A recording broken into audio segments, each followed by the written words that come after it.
começando o Ponto a Ponto Especial. Hoje, excepcionalmente, o nosso programa não está no roteiro normalmente nos domingos, né? Precisamos nos adaptar para poder não perder a oportunidade de conversar com o nosso convidado de hoje, Antônio Lanier, que tem muito a nos falar. Diretor da FEB, não é isso, Antônio? Não propriamente diretor, mas estou atualmente coordenando o nosso quarto Congresso Espírita Brasileiro. Eu tenho algumas atividades na FEB, mas não de diretor, mas de assessoria, de acompanhamento de trabalho, principalmente os trabalhos do Conselho Federativo Nacional. Maravilha. Então, pessoal, chama todo mundo aí, que a conversa hoje vai ser boa. E para a gente começar esse bate-papo, Antônio, eu queria que você nos falasse um pouquinho. O Congresso está se chegando, você está à frente da organização, hoje está aqui em João Pessoa, justamente na organização desse processo, né, uma das cidades, sede do Congresso. Quem está inscrito, quem já fez sua inscrição no Congresso Brasileiro, o que ele pode esperar de novidade aí? É verdade. Estamos dizendo ao nosso pessoal que finalmente o Congresso chegou, porque já lá se vão quase 30 meses que começamos o seu planejamento e o seu preparo. Estamos fazendo um congresso atípico, inédito para o movimento espírita. É um congresso único que vai ser realizado de 10 a 13 de abril deste ano, portanto daqui a 4 semanas, e um congresso que ele é único no programa, mas descentralizado de maneira simultânea por 4 capitais brasileiras: Manaus, Campo Grande, Vitória e João Pessoa. Então nós estamos aqui agora trabalhando com os nossos amigos de João Pessoa, com a região, para ver como andam os preparativos deste congresso. A hora que você me pergunta quem se inscreveu, seria difícil falar. Nós precisaremos de vários programas. São 6.300 pessoas. Estou arredondando números e toda vez que citar um número para você, será arredondado, não obstante eu os tenha nas suas minúcias e nas suas quebradiças. Mas eu vou dizer exatamente números genéricos e arredondados. Posso dizer a você que entre estes 6.300 congressistas inscritos, nós temos elementos de todos os estados brasileiros se representando nas 4 cidades que estão envolvidas no Congresso. Quem já deu uma conferida na programação, a programação está bem, digamos, no capricho, né? Foi feita com muito carinho, com muito detalhe, e realmente todas as regiões, todos os estados estão contemplados ali com palestrantes. Ela é objetiva, ela tem a finalidade de marcar os 150 anos do Evangelho segundo o Espiritismo. E como conteúdo do Congresso, que tem como tema central o Evangelho segundo o Espiritismo, 150 anos de consolação e esclarecimento, reviver o Evangelho. Todos os passos, todos os capítulos, os temas preponderantes e, enfim, fazer com que o Brasil, neste dia de homenagem, neste evento em que a gente coloca como ponto principal o nosso Evangelho, o Evangelho que os espíritas dele se servem para elucidar passagens da vida de Jesus, para que nós possamos ter, além do estudo, além do conteúdo, termos uma grande convivência ao redor dos temas evangélicos. Maravilha. Com relação ao Congresso ainda, são muitas pessoas inscritas, né? 4 cidades. 6.300 pessoas. 6.300 pessoas. É verdade. Eu tirando pelo menos aqui, para a gente estar envolvido nesse processo de organização, existe uma grande emoção em estar participando desse processo, né? De ter o seu estado, a sua cidade contemplada com isso aí. Você que já vem passando, acredito que pelos outros estados também, que estão sediando, ao se aproximar a data, a emoção vem aumentando, a animação, porque eu acredito que 6.300 pessoas juntas vão fazer juntas não no mesmo lugar, mas no mesmo sentido, na mesma emoção. Vai fazer muito barulho, né? Você não calcula o nível da emoção. É muito grande. Primeiro porque nós preparamos desde o sonho para o projeto inicial, tendo a coragem de fazer um congresso descentralizado, no que tivemos um apoio muito grande do nosso presidente, o Antônio César Ferri de Carvalho, que idealizou o congresso desta maneira e convidou-me para a organização, para a coordenação. Você poderia me perguntar assim, por quê? Pela experiência que temos no estado de São Paulo com congressos, e não obstante os meus bons anos de vida, eu convivo com o trabalho espírita desde o nascimento e habituado a confraternizações de jovens, a encontro de famílias, a congressos espíritas. Então me foi dada esta oportunidade. Veja bem, o congresso é diferenciado em quase tudo. Primeiro, ele é autossustentável. Ele não tem taxa de inscrição. Ele é um congresso onde os congressistas chegaram, se inscreveram. E para uma garantia e segurança de que a inscrição se faça como presença real e efetiva, nós fizemos uma amarra. O congressista, ele faz uma contribuição antecipada para a sustentação do congresso, o que nós chamamos de bônus participativo. Durante o congresso, este bônus, com a presença dele, lhe é devolvido integralmente, através de produtos da FEB em nossas livrarias. É a primeira diferença. Depois, o programa. Nós temos um programa que envolve, em cada uma das sedes, 16 expositores espíritas.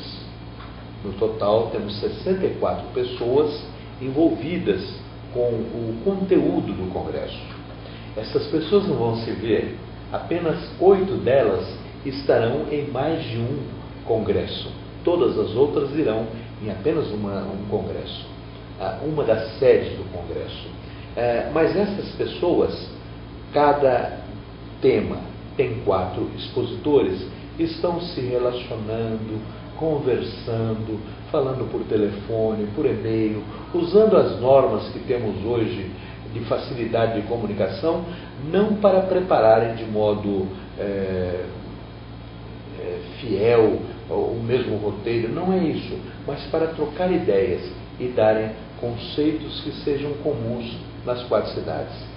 Isso tem nos dado, essa é a nossa emoção, porque a hora que você pergunta por emoção, não só pela quantidade de pessoas, o maior congresso que já realizamos no Brasil até hoje, em termos nacionais, foi um congresso com 3.400 pessoas inscritas.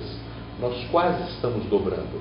Mas a emoção maior não é só pela chegada, mas ver o envolvimento, o sentimento e uma grande luta que nós temos hoje, que nos desagrada, mas que faz com que cumpramos o nosso compromisso, de dizer a muitos companheiros, já se tornou impossível a sua participação, porque nós não temos mais vagas. E gostaria de dizer para você, aumentando aí sim a sua emoção. O Congresso de João Pessoa, das 4 sedes, é o maior do país. Ele ultrapassou a 2.000 inscritos, chega muito perto a 2.100 inscritos, com participação de todos os estados brasileiros. Todos. Mas João Pessoa foi recebida com muito carinho, com muito entusiasmo, interesse, curiosidade.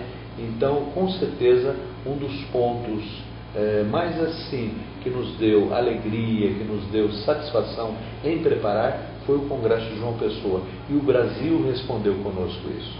Outra emoção, junto ao Congresso de João Pessoa, que está sendo preparado pela Federação Espírita Paraibana, nós temos uma agregação muito interessante, solidária e fraterna dos estados vizinhos, principalmente o Rio Grande do Norte, Pernambuco, mas com incidência também para Alagoas, Sergipe, Bahia, o Ceará e mesmo mais distantes, o próprio Maranhão e o Piauí. Eu sabia que ia fazer barulho, né? Você já sabia da resposta?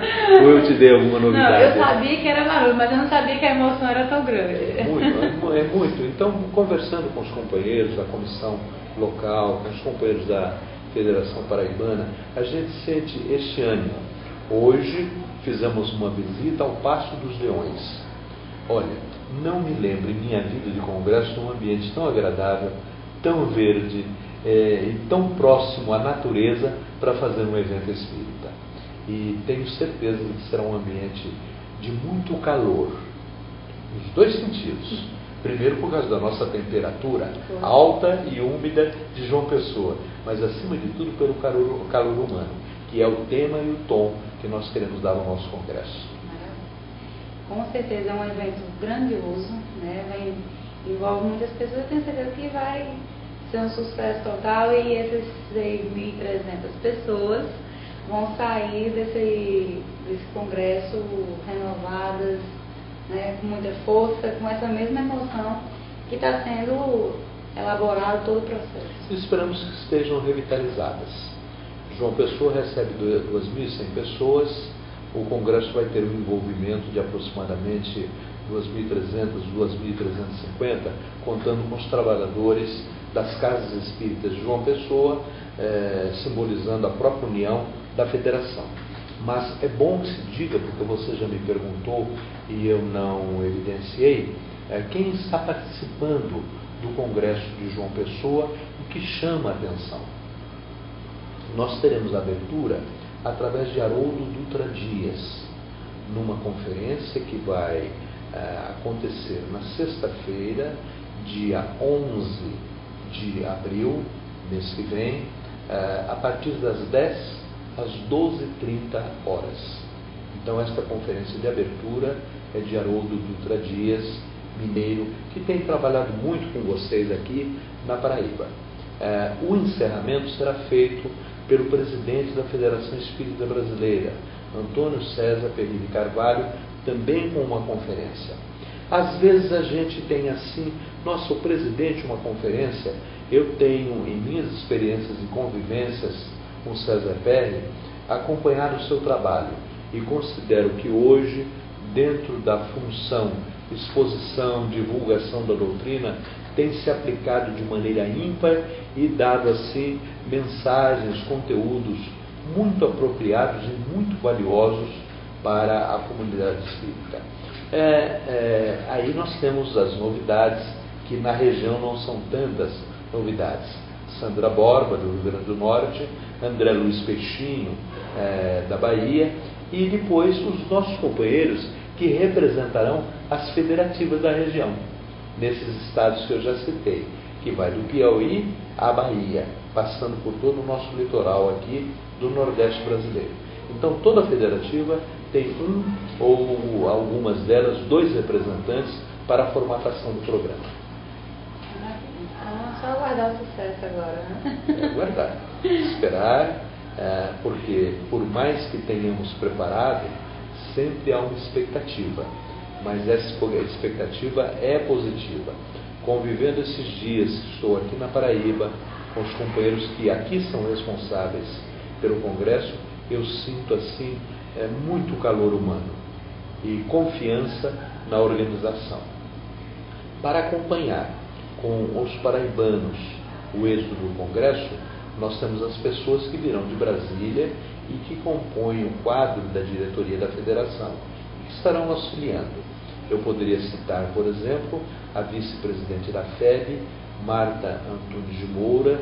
Eu poderia citar o diretor Carlos Alberto Campetti, e companheiros que dirigem áreas departamentais da FEB, Lia, o próprio Carlos, o Hélio, que estarão aqui com os amigos e são conhecidos da comunidade espírita. E mais uma novidade para você: estará conosco em João Pessoa o secretário-geral do SEI, Conselho Espírita Internacional, o Charles Kemp.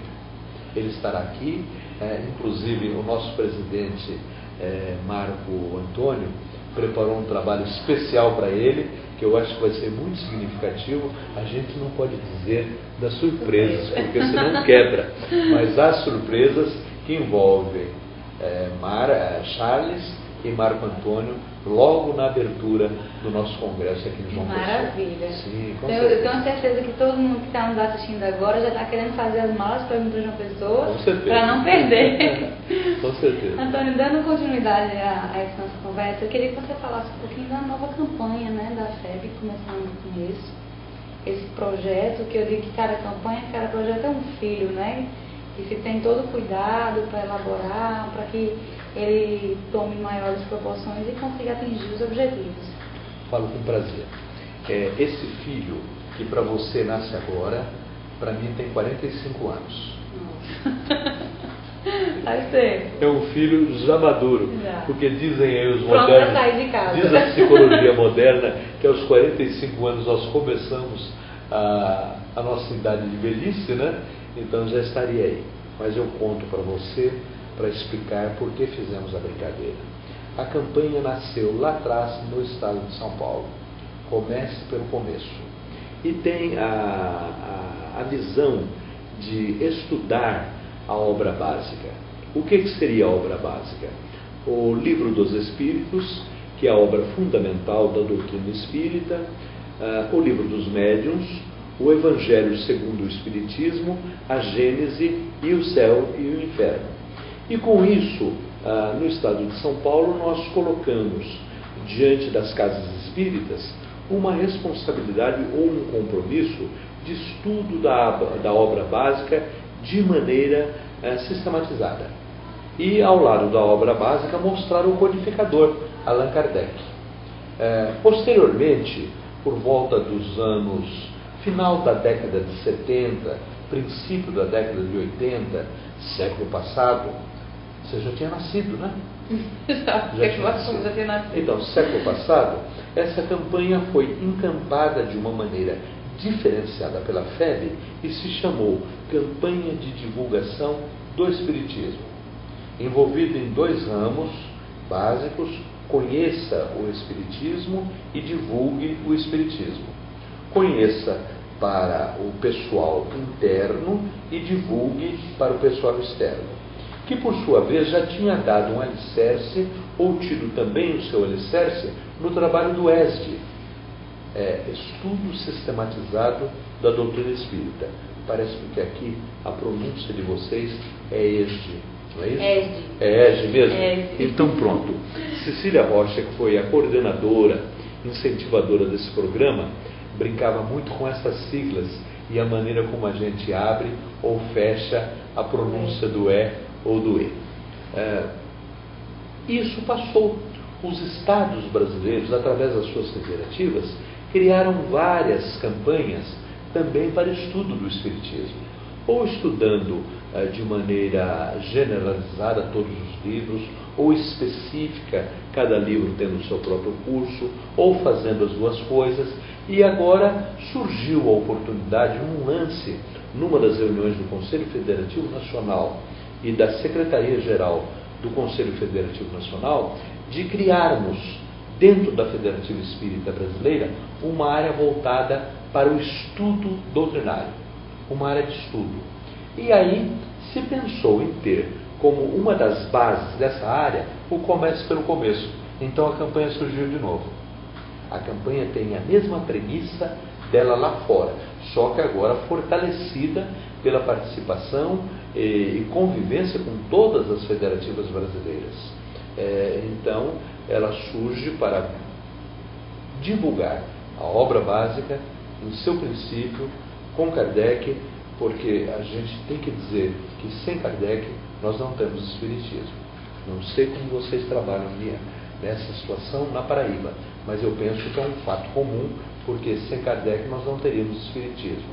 Os fatos espíritas acontecem desde o surgimento do homem, mas a doutrina espírita acontece com Kardec a partir de 18 de abril de 1857. A campanha Comece pelo Começo já é internacional. Ela foi lançada na Inglaterra, em Portugal, na Argentina, em alguns países. A novidade agora é que o Conselho Federativo Nacional a aprovou como um dos meios para estudo, divulgação e prática da doutrina espírita. Interessante, assim, a campanha, além de todo esse método que você falou, a gente também ainda encontra alguns preconceitos, literalmente preconceitos sobre a doutrina espírita. Mesmo com tanta divulgação, mesmo com tanta evolução, mesmo com tanta orientação, né? Programas como os nossos que são transmitidos pela internet, que muitas pessoas têm acesso. Então, essa campanha vem também para quebrar esses preconceitos, né? Trazer uma visão real do que é a doutrina espírita. Eu vou dar alguns dados a você para que você acompanhe meu raciocínio e os nossos amigos e amigas que nos acompanham em suas casas também possam ter uma ideia geral, estatística, do que são os espíritas no mundo. E no mundo a gente é menos de 1% da população mundial, bem menos. No Brasil, nós nos retratamos por volta dos 3%. Digo de novo a você, para que os amigos de casa também acompanhem, que estes números sempre são arredondados. A hora que nós dizemos que os espíritas são 3%, nós estamos querendo dizer que a hora que acontece o censo, eles se declaram como tal e se proclamam como tal. Aí eu pergunto a você, mas quem frequenta, quem convive com o espiritismo, qual seria o percentual da população? Pasme, chega muito próximo a 50%. É a mensagem, é a notícia, é o passe espírita, é o atendimento espiritual da casa espírita, é o aconselhamento, é a busca do socorro na hora de maior dificuldade, onde a doutrina espírita se abre, tal qual se abriu o cristianismo no passado, como um lenço branco, como um porto seguro, como um consolo, como alguém que está pronto para fazer o atendimento. Então, nós já podemos começar a entender e a desenvolver a sua questão. Dentro disto, 3% de declarados. Algumas regiões do Brasil, esse número é bem maior. Eu, por exemplo, convivo numa região, não obstante você tenha me apresentado como um trabalhador da FEB, eu moro no estado de São Paulo, na cidade de Ribeirão Preto, e na nossa área, nordeste do estado de São Paulo, sul de Minas, Triângulo Mineiro, nós chegamos a 19% da população declarada em censo. Fruto do trabalho de seu Eurípides, eu estou falando, não sei se é próprio aqui na minha região, de Eurípides Barçanufo, um mensageiro espiritual de alto escol e que deu origem aos grandes médiuns que vivem nessa região, onde nós poderemos focar de maneira assim muito agradável e significativa para nós, Francisco Cândido Xavier. Então, dentro dessa população, nós podemos também fazer um outro tipo de análise, que era pensamento de Kardec, vulgarizar a doutrina espírita, torná-la uma doutrina de massa. E isso já aconteceu. Você vê novela? Aparecem espíritos, aparecem situações de outras encarnações, aparecem manifestações perturbadoras e benéficas. Quer dizer, o conceito espírita hoje está altamente divulgado. A televisão nos leva a isso, as novelas nos levam a isso, os jornalistas nos levam a isso. Melhor que isso, os nossos ídolos de televisão, dos esportes, procuram a casa espírita para terapias. Então, hoje nós já temos exatamente a doutrina espírita como o senso comum da população brasileira, onde a gente pode correr o risco de dizer que 50% da população brasileira convive com o conteúdo e convive com o fenômeno espírita. Aí é nossa responsabilidade, nossa dos espíritas, de mostrar a nossa doutrina, os nossos conceitos, nossas premissas ao povo, de maneira geral. Não fazemos isto como uma atividade proselitista, não queremos e sabemos que o mundo, o Brasil, não será espírita em sua totalidade. Mas não nos interessa isso. Interessa-nos que o homem seja bom, que o homem seja de bem, e que a doutrina espírita, através da sua conceituação, seja útil para que o homem tenha nela um meio para buscar, procurar e construir a sua felicidade. É bonito isso, não é? E é possível. Hoje, principalmente a mídia, mostra torturas, mostra desigualdades, mostra miséria, mostra fome, mas ninguém mostra uma mãe que alimenta debaixo da ponte, alguém que socorre. Todos mostram o desastre que acontece do outro lado do mundo, mas ninguém mostra no nosso país, pertinho da gente, alguém que dê um enxoval, um pão, um prato de comida ou uma palavra amiga. Então, a meu ver, a doutrina espírita aí exerce o seu papel.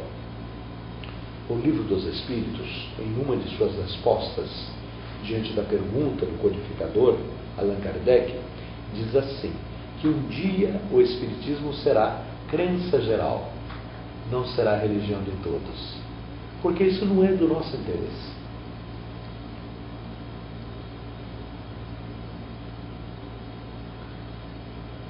É para meditar, realmente, para refletir. Então, esta verdade que nós oferecemos não nos é exclusiva. Ela está nas igrejas, nos templos, em todos os lugares onde se fala de religião e onde se trata de criatura e criador. O Criador para nós foi definido como a inteligência suprema do universo, a causa primária de todas as coisas. É Deus. Eurípides Barçanufo dizia assim, nome 1000 vezes santo que Newton não pronunciava sem descobrir-se. Eu acho isso muito bonito. Isso também me emociona. A doutrina nos emociona sempre, né? Seja nas suas ações, seja na sua filosofia. Sem dúvida. Agora, Jane, interessante avaliar essa vulgarização que o Espiritismo alcança através da mídia. E isso aumenta a responsabilidade da comunidade espírita no esclarecimento que se faz individualmente, no esclarecimento que se faz coletivamente na casa espírita. Daí o compromisso de levarmos ao povo o Espiritismo tal qual ele nos foi dado por Allan Kardec, com um objetivo principal, que poucos dão a ele esse valor, mostrar Jesus. Por isso, na pergunta 625 do Livro dos Espíritos, os Espíritos responderam a Kardec, palavras minhas com relação à interpretação da pergunta, qual seria o melhor exemplo, o maior exemplo, e os Espíritos responderam, Jesus, e deram-no a nós como guia e modelo. Mas tem uma coisa muito interessante nesta parte do livro, que os Espíritos dizem assim, e Kardec confirma, que Jesus foi oferecido a nós. A hora que nós falamos em Evangelho on lar, a hora que a gente fala em Evangelho no lar, é um Jesus que nos é oferecido e que a gente aceita.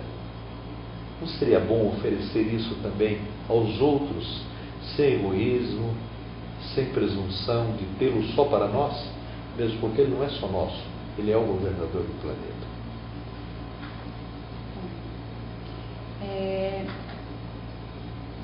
O nome é grande, né? Conselho Nacional das Entidades Espíritas Especializadas. É mais uma novidade da FEB, né? Eu acho, pelo que eu entendi, é uma união de forças aí, né? Sim. É um conselho onde se trabalha com várias mãos. E eu queria que você nos falasse um pouquinho, apresentasse esse conselho e como é que vai ser as atividades desenvolvidas por esse conselho. A ideia básica, uma ideia de conjunto. Recém-criada essa instituição. É coisa deste mês de março e que veio sendo preparada nos últimos 18 meses. quais são as entidades especializadas. As siglas: AGE, AME, Magistrados, Cruzada, são os nomes. Nós estamos falando de médicos no sentido da AME, Associação de Médicos Espíritas. AGE, estamos falando da Associação Jurídica Espírita, que envolve todos os envolvidos na área e no trabalho jurídico dentro do país. Magistrados Espíritas, a Cruzada dos Militares Espíritas, que tem o seu foco, a sua origem e a sua adaptação nos quartéis brasileiros. Às vezes não toma muito sentido quando a cidade não tem uma unidade do Exército ou das Forças Armadas, mas em Brasília, onde nós temos o poder central, dentro dos próprios núcleos militares existe o núcleo espírita. Nos estados de fronteira, nos quartéis, existe o núcleo espírita. Então nós chamamos a isso de associações especializadas. Estas associações faziam parte do Conselho Federativo Nacional. Tinham assento e participavam junto às federativas brasileiras do movimento. Mas elas são independentes. Têm os seus objetivos, têm as suas finalidades e são associações diferenciadas entre si. Então houve por bem uma tomada de posição entre as próprias federativas, entre as próprias associações e a direção da FEB em Brasília, fazer a proposição, e ela veio de todos os lados, para que fosse estudada uma situação diferenciada para essa união e esse contato. E optou-se por isso, e manter-se o Conselho Federativo Nacional, única e somente, com as federativas brasileiras, os 27 estados. Um parênteses rápido, eu digo a você e aos nossos ouvintes, aos nossos amigos de casa, que essas 27 federativas se reúnem anualmente no segundo semestre com 100% de presença em Brasília. E no primeiro semestre, regionalmente, dentro das áreas Norte, Nordeste, Centro e Sul do país, também com 100% de trabalho, de presença. São reuniões de trabalho. E as associações fizeram um movimento para ter uma independência de ação e criou-se a associação. Então, a associação hoje, ela reúne todas essas entidades citadas anteriormente, tem a sua independência, mas se reúnem também, vão se reunir também anualmente para discutir os problemas que lhes são próprios. Tudo isso sob o âmbito, sob uma orientação e uma conveniência de relacionamento entre as associações e a Federação Espírita Brasileira. Posso ter causado a você e aos ouvintes alguma dúvida com relação a isso, mas é assim. Temos um caso envolvendo o aborto, que envolve o Congresso Nacional. Quem é que atua em nome da Federação, nesse sentido, junto aos nossos poderes constituídos? A ABRAME, que é a Associação Brasileira dos Magistrados Espíritas. É a AGE, Associação Jurídico Espírita Brasileira. Eles são homens que cuidam de leis e têm influência junto aos órgãos constituídos. Temos um problema na área ainda do aborto, mas aí na parte médica, prejuízos à saúde da mulher ou prejuízos ao espírito, um candidato à reencarnação. Como é que funciona isso? Aí vem os médicos, através da AME, e nos dão ilustrações. Então as associações acontecem para isso. Como é que elas se ligam? As federativas e a FEB. Através de contatos nos estados, há que se prever uma convivência pacífica, sem ser nem concorrente, nem paralela, para que dentro deste clima de relacionamento possamos ser úteis, cada um no seu campo de ação, a divulgação do movimento espírita brasileiro e das casas espíritas. Há uma tendência muito grande de se preservar autonomias, independências, mas se manter contatos e, dentro das conveniências, fortalecer relacionamentos. Participam conosco de nossas atividades. Nós temos, por exemplo, aqui na Paraíba, vai ser óbvio, isso daí vai ser muito incisivo, a presença da AGE, que através da AGE Brasil, é a parte jurídica, estará divulgando seus conceitos, estará fazendo, junto ao nosso Congresso, a tentativa de uma aproximação com os advogados, com os promotores públicos, defensores públicos e funcionários da área de direito para formarem as associações estaduais. É uma força-tarefa, né?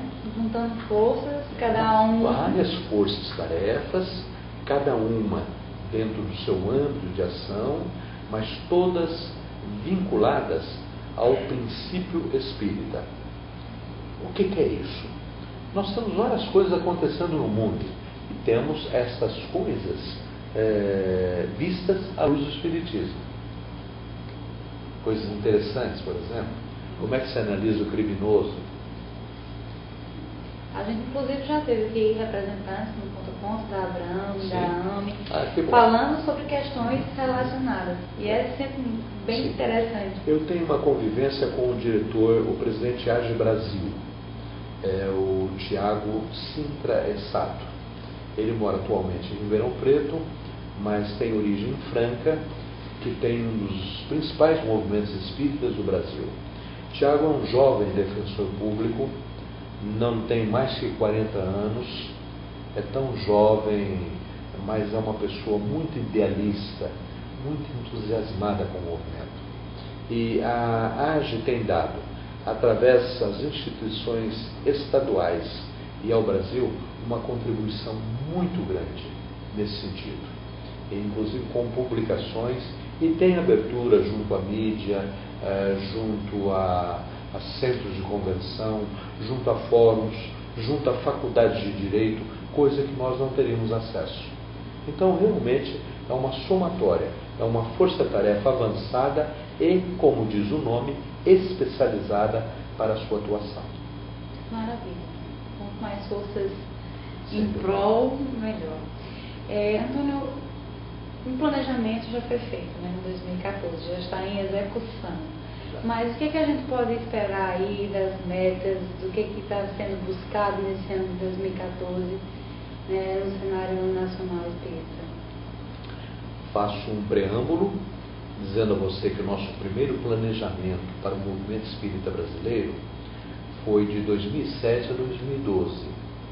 Nós o avaliamos ano passado e, ao mesmo tempo em que avaliamos, lançamos o projeto para 2013-2017, que é o vigente. No primeiro plano, nós fomos surpreendidos ainda por uma carência de atuação ou talvez por uma falta de entendimento de algumas partes do processo. Tenho a impressão de que hoje isso já está vencido e é a etapa que já superamos. No novo plano, nós temos algumas visões assim de futuro muito apropriadas para o nosso movimento e para a necessidade que sentimos em levar o Espiritismo fora do ninho. Nós estamos agora falando de Espiritismo fora do ninho. Não estamos numa casa espírita, mas estamos atendendo respeitosamente e entrando carinhosamente na casa dos amigos que nos veem e ouvem através dos meios de mídia modernos. É a oitava diretriz, ir à sociedade. Então, a diretriz do programa, do projeto, ela visa a melhora do atendimento interno na casa espírita, prepararmos-nos para isso e também analisa e viabiliza projetos para que nós possamos atuar na sociedade, externo, sair do ninho, sair da nossa comodidade, do nosso conforto, para ir além e atender. E também dentro de um projeto de adequação e valorização das fases de vida. valorizando o jovem, valorizando o adolescente, valorizando o adulto e valorizando a velhice. Hoje nós temos no Brasil uma nação que caminha rapidamente para que tenha a sua maior parte da população na fase da velhice. Mas nós temos também um Brasil que floresce. E isso é próprio também ao movimento espírita. Então, o plano de atividade, o plano para o movimento espírita brasileiro faz a previsão destas alternativas e destes projetos. Nesse segundo plano, nós já sentimos assim muito a presença mais incisiva das federativas, porque o projeto ele não tem imposições, ele apresenta orientações e sugestões. Para que você tenha uma ideia, falamos muito sobre arte espírita. Eu sei que a Paraíba é muito envolvida com a arte espírita, ou seria com o espiritismo é arte, porque não entendemos que a arte seja espírita. Arte é arte, mas o espiritismo também fala sobre a arte. Tanto é que Kardec escreve sobre isso e Leon Denis tem um traçado muito importante e significativo nesse setor. Então aí nós estamos desenvolvendo esses tipos de projeto. E todas as federativas entram nesse rol dessas atividades. Você me perguntou antes sobre a campanha Comece pelo Começo. Ela é uma dessas atividades que desenvolve um dos tópicos, uma das diretrizes do plano do movimento espírita brasileiro. É muito trabalho. Tem trabalho. Dá para se divertir. Dá para se divertir. Tá bom. O interessante, eu estava perguntando essas diretrizes, para o pessoal que está nos assistindo, que muitas vezes faz parte de uma casa, faz parte de um centro, que até ajuda, colabora nesse processo, mas não sabe que faz parte desse grande movimento, né, para atingir objetivos no direcionamento e crescimento. Então é interessante a gente ficar acompanhando, próximo de vocês nesse sentido.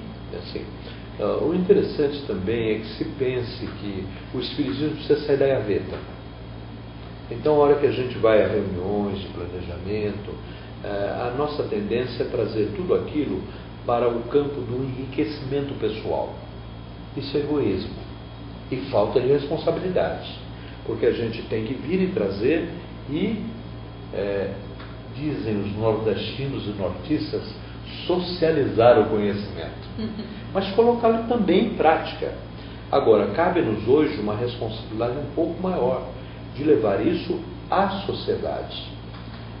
Volto a dizer, sem proselitismo, para o bem-estar do homem, para o bem-estar da sociedade, para que nós tenhamos condição de influenciar. E há muito desconhecimento em termos de doutrina espírita. Vou te dar um exemplo muito simples. O Espiritismo é uma religião cristã. E o censo brasileiro não considera assim. Ele nos trata de maneira diferenciada, como das doutrinas não cristãs. Nós sabemos que não é, mas o povo precisa saber disso. O censo precisa saber disso.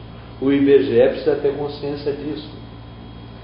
E nós precisamos saber que nós espíritas, vivenciamos e damos vida a uma doutrina cristã. E tem gente que gosta de dizer que é espírita. Mas para que a gente seja bom espírita, a gente precisa ser cristão. Para a gente ser um bom espírita, há necessidade de conhecer Jesus. Bom dizer que um dos objetivos principais da doutrina é mostrar Jesus ao homem. E ela o mostrou, como já disse antes, como guia e modelo. E ofereceu. Isso é importante. E isso a gente não pode esconder. E os nossos trabalhos têm hoje esta tendência, eu digo que quase um compromisso assumido de levar isso adiante. Além de... eu sei que os números aí, nós vamos crescer bastante, o número de casos espíritas espalhados por todo o Brasil. Não sei se você tem os números, você é bom de número, Mas nós sabemos que são muitos centros e cada vez mais abrindo novas casas espíritas, né? Às vezes grupos que vão crescendo ao ponto de realmente precisar se tornar uma casa. E até existe trabalho para isso. Mas como está sendo vista assim, pela FEB, mesmo que não tão próximo às casas, as atividades que vêm sendo desenvolvidas, o intuito também de não se perder, né, o fio, de não se perder o objetivo principal, que é a doutrina. Sim. Números arredondados, nós somos no Brasil aproximadamente 12 mil casas espíritas esparramadas pelo Brasil. 12 mil. Se você me perguntar assim, tem certeza? Não tenho. Mas é um número muito próximo. Dou-lhe um número que a Federação Espírita Brasileira distribui mensalmente 20 mil exemplares da revista Reformador. E toda casa espírita brasileira recebe mensalmente, gratuitamente, o número da revista, que é uma revista de artigos, é uma revista doutrinária. Aí nós nos embasamos. A hora que nós fazemos a somatória das casas unidas, adesas, coligadas ou ligadas às nossas federativas, o número também é bem próximo a isso. Mas há necessidade de mais, porque este número não vem crescendo, e o Brasil vem crescendo através dos núcleos habitacionais, as novas cidades, através novos interesses. E faço aqui um comentário, que talvez até não seja próprio, mas vai como alerta, que normalmente surgem novos núcleos por distensões e deveriam acontecer por projetos com objetivos, como você mesmo anunciou em sua pergunta. Por propósito, vou criar um grupo em tal lugar. Desmembramento de grupos grandes para grupos menores. Porque isso faz com que nós cheguemos ao povo. E o Espiritismo, em seus conceitos, com seus princípios, tem que chegar ao povo. Este é o grande trabalho do momento. Você me perguntou sobre o projeto do Plano para o Movimento Espírita Brasileiro. Esta é uma das situações, de termos novos núcleos. E o interessante é que os núcleos têm aptidões muito diferenciadas uns dos outros. São creches, são escolas, são lares, são abrigos para idosos, são hospitais, são casas de assistência, são casas de estudo. Então, quem define isso é exatamente a natureza e o caráter das pessoas que se envolvem no trabalho. E todos os grupos, seja qual for o seu caráter, são úteis. Mas, em verdade, estamos trabalhando de maneira a ser muito objetivada para que haja este aumento do número de centros. Sem inchaço. Inchaço é doença.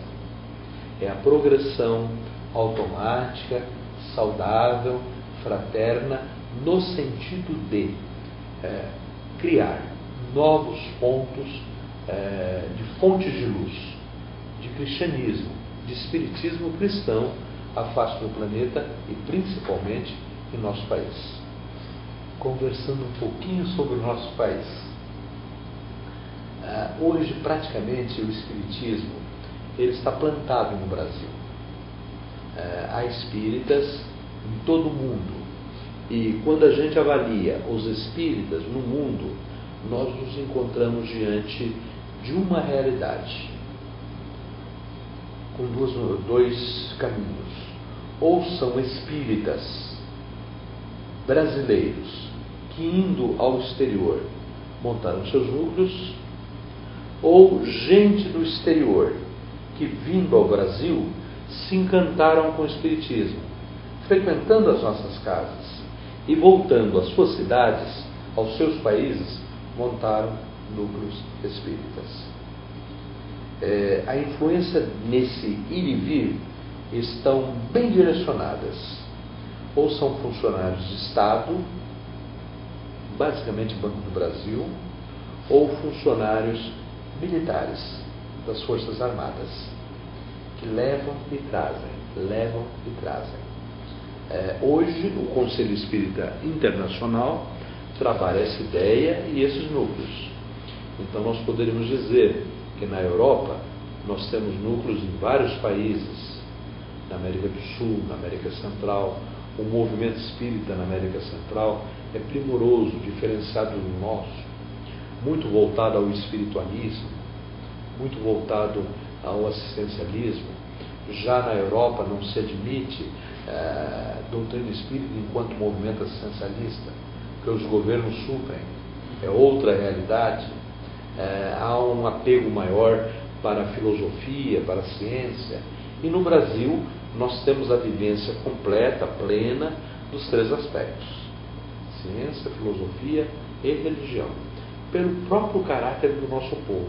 Talvez aí por dizermos que o Brasil é o coração do mundo e a pátria do Evangelho, porque realmente nós somos muito voltados à religião, a essa liga criatura-criador. Os católicos dizem que o Brasil é o maior país católico do mundo. É verdade. Alguns evangélicos também já dizem isso. Algumas das igrejas evangélicas, das modernas, têm seus núcleos principais e suas sedes no Brasil. A gente poderia dizer também que o Brasil é o maior país espírita do mundo. Lá na nossa terrinha, caipira, lá no interior do estado de São Paulo, nós temos na nossa região, grande área de Ribeirão Preto, que é um polo regional dentro de Ribeirão, 230 sociedades espíritas, mais do que todos os países europeus juntos. É significativo. Não posso dar dados da Paraíba porque não conheço na intimidade a situação da Paraíba, mas essa intimidade com a região eu tenho. Se nós juntarmos a área que nós chamamos lá euripidiana, do seu Eurípides, Ribeirão, Franca, sul de Minas e Triângulo Mineiro, nós temos 800 sociedades espíritas. Vê a força do seu Eurípides, desse espírito de escola, e o trabalho dele. São bênçãos e benesses brasileiras, de espíritas encarnados no Brasil. Isso aumenta muito a nossa responsabilidade, não é verdade? E com relação a esse desenvolvimento que você disse, sem chasso, como a FEB vem trabalhando para colaborar com esse crescimento para atender todas as regiões? Implantando estudo. Talvez tenha sido essa o grande objetivo ou o grande apelo quando montamos uma área de estudo dentro da Federação Espírita Brasileira e dentro do Conselho Federativo Nacional. Porque nós comentamos, inclusive, é o grande tema deste ano, consolação e esclarecimento. Mas a gente poderia perguntar, consolação sempre vai ter espaço. É a misericórdia de Deus, é a providência divina, mas até quando sem esclarecimento? O esclarecimento é fator preponderante para a consolação e para a melhora, para a reformulação, para a transformação do ser humano. Então, implantando estudo, conceituando de maneira correta, precisa e simples o Espiritismo e dentro deste diapasão crescermos. Os Espíritos dizem, e o próprio Kardec já fez comentários lá atrás sobre isso, sobre as fases pelas quais passaria o Espiritismo. E nitidamente nós estamos agora na grande fase do esclarecimento. Nós não podemos fugir a isso. Então, envolvendo núcleos de estudo, usando os meios de comunicação, veja que nós temos vários cursos programados, editados, cursos à distância, grupos sendo formados e inclusive um grande trabalho pelas próprias redes sociais. Porque às vezes a gente falando em rede social fala, está aí um grande canal que apresenta e tem necessidade de alguns cuidados para mantê-los. mas é um meio necessário, moderno, que nós temos que usar para levar o Espiritismo. Não é interessante que o Espiritismo seja ou tenha vivência em ambientes domésticos. É interessante que ele vá para fora do lar, que ele vá para uma casa espírita. E aí nós começamos a montar os nossos núcleos. E você abre para a comunidade. A meu ver, esse é o caminho que nós temos que percorrer. A gente sabe que não existe uma subordinação das casas, nem as federativas, nem a fé. Na realidade, que existe um compromisso, né? Um compromisso com a doutrina, né? Para que não se desvirtue, para que não siga caminhos que levem para outros lugares que não sejam o conhecimento da doutrina.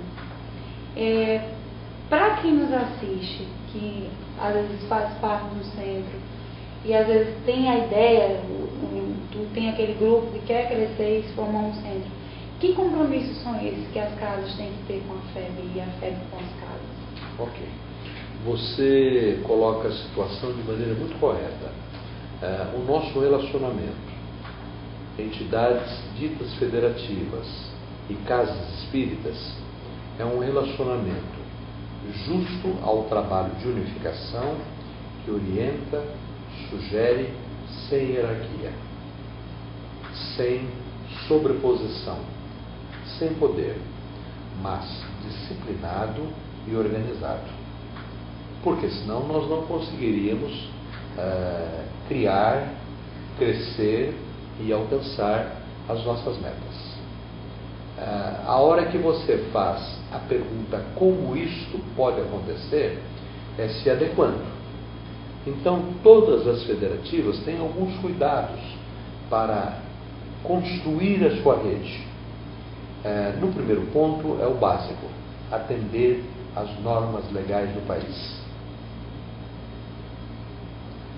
Saiu do núcleo familiar, ou saiu do grupo que tem o ideal, porque vai acontecer isso em cidades que não tem nenhuma casa espírita. Então sai de casa e se procura adequação às leis do país.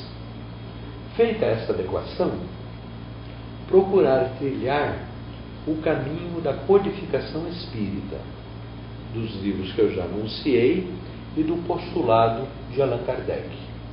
Sempre é bom repetir que sem o codificador não há espiritismo. Não obstante, atualmente, várias pessoas já tentam outros vieses. Já acontece, mas aí a gente foge do espiritismo. Como aconteceu com o cristianismo nascente, princípio do primeiro milênio, houve uma grande derrocada dos princípios básicos, singelos e primitivos do cristianismo. Nós temos quase 160 anos de vida, 157 anos de vida. E a tendência de abrir o leque e deturpação é enorme. Esse cuidado nós precisamos ter para manter as casas dentro dos seus princípios. Você perguntaria, quais são esses princípios? As premissas básicas da filosofia espírita e, na parte moral, o básico, a vivência da caridade e do amor, que visa fazer com esses caminhos, esses meios, que o homem trilhe pelo caminho do bem e possa construir a sua felicidade em clima de harmonia. O rótulo aí até não seria tão importante, mas a casa espírita tem a função de exatamente favorecer a existência cada vez com um número maior de pessoas dentro do campo, do setor de homens de bem. Então, a preocupação legal, a preocupação doutrinária e a responsabilidade da convivência fraterna e solidária. Tenho a impressão de ser este o caminho. Não é fácil. O nosso relacionamento moderno está muito complicado. O materialismo ainda ocupa uma boa porção de nossa mente e da nossa própria prática. Então é hora da gente pensar que nós não somos seres materiais vivendo situações espirituais. Nós somos seres espirituais que vivem em condições materiais. Estabelecido esta premissa, esse roteiro, se nós cuidarmos mais da nossa parte espiritual, que é o nosso eu, a essência do nosso próprio ser, é o espírito. Se quiserem, podem chamar de alma, podem usar os termos normais, mas este ser espiritual, esta essência, este conteúdo maior nosso, ele não é material. Ele é um conteúdo, uma energia espiritual. Aí talvez a gente possa mudar a nossa linha de raciocínio. Ser mais feliz, não é? Porque você projeta uma vida numa visão de futuro muito maior. Isso é filosófico. Os grandes pensadores trataram disso. Isso é básico para a doutrina espírita também. Estamos nos encaminhando para o final da nossa conversa. Já. Você disse que era 1 hora? Já se fez 1 hora. Já se fez 1 hora? Mas, meu Deus. Eu queria que você colocasse para a gente, assim, no cenário atual, quais são as principais barreiras, as dificuldades que ainda se enfrenta para levar a doutrina aos mais diversos lugares. O Espiritismo não tem novidades. Mas não é um museu. Ele é atual e ele alcança exatamente o campo das necessidades humanas de hoje. O maior problema continua sendo o velho problema da humanidade: orgulho e egoísmo. E daí surgem todos os vícios, todas as mazelas, todas as dificuldades do ser humano. Todas. Tem um caminho. O caminho para sair dessa situação envolve, já que falamos em orgulho e egoísmo, simplicidade, amor, projetado num sentido altíssimo de amor em ação, que é a caridade. Parece meio semântico, mas esta é a razão do nosso viver. Tratamos muito do negativo, nunca do positivo. E nós temos que hoje lutar exatamente por esta reformulação. Vivemos neste ano 2014 os 150 anos do Evangelho. E o Evangelho, talvez Kardec tenha pensado nele assim. Ele apresenta as premissas nos 4 primeiros capítulos. No 5º ele mostra onde estamos, quando ele fala sobre bem-aventurados os aflitos. No 6º ele nos mostra como sair disto, o Cristo Consolador. Do 7º ao 17º ele nos mostra o ideal a atingir, com todas as bem-aventuranças e com todo o miolo do Evangelho, o livro, com a sua caridade e com o seu amor, para terminar como ideal a atingir no capítulo 17º, quando ele fala do sede perfeitos, que nós gostaríamos de entender não como perfeição, que é impossível, mas como integridade. O homem não precisa ser perfeito, ele precisa ser íntegro. A partir do ideal a atingir, o Evangelho nos apresenta, do 18º capítulo ao 24º, as nossas dificuldades, os entraves. Deus e Mamon, o entrave dos nossos olhos, a porta estreita. Mas para finalizar, os 3, 4 últimos capítulos, na nossa diretriz. Como ele apresentou nas premissas, mostrando Deus através das revelações, no último capítulo ele nos mostra como contatar o Senhor através da oração e da prece. Esse é o grande caminho que o livro desses 50 anos que nós temos ao nosso passo fala. Eu tenho um trabalho sobre isso, um seminário sobre isso, que é uma ideia compartilhada com alguns amigos de Ribeirão Preto. E que é lindo o trabalho. E talvez tenha sido este o pensar de Allan Kardec ao montar o Evangelho segundo o Espiritismo. Maravilha, nunca tinha observado esses aspectos. Bom, como eu disse, a gente está finalizando o nosso bate-papo maravilhoso. Então eu queria que você agora se dirigisse a um pouco de casa, deixasse sua mensagem fraterna para todos eles, antes da gente se despedir. Ok. Foi um prazer estar com vocês. Desejamos, como bom paulino e como bom paulista, no pensamento do apóstolo Paulo, renovar que permaneça em nós o amor fraternal. Não poderia deixar de incisivamente pedir aos amigos e amigas que vibrem pelo nosso congresso, vibrem pela Paraíba, que recebe um dos maiores polos, ou maior polo, a maior sede de nosso congresso. E se você não está inscrito, as inscrições já estão encerradas, de sua casa, vibre, ore e esteja conosco, através da internet, através das redes fraternas, as redes sociais, a TV SEI FEB, a TV Rede Amigo Espírita, a Rede Fraternidade, que vai propiciar ao telespectador esse contato com o nosso congresso. E esperem depois, através da Federação Espírita Paraibana, o desmembramento do congresso em seus temas, em suas criações, em suas realizações. O meu agradecimento a todos, em especial você, Jeane, pela sua atenção.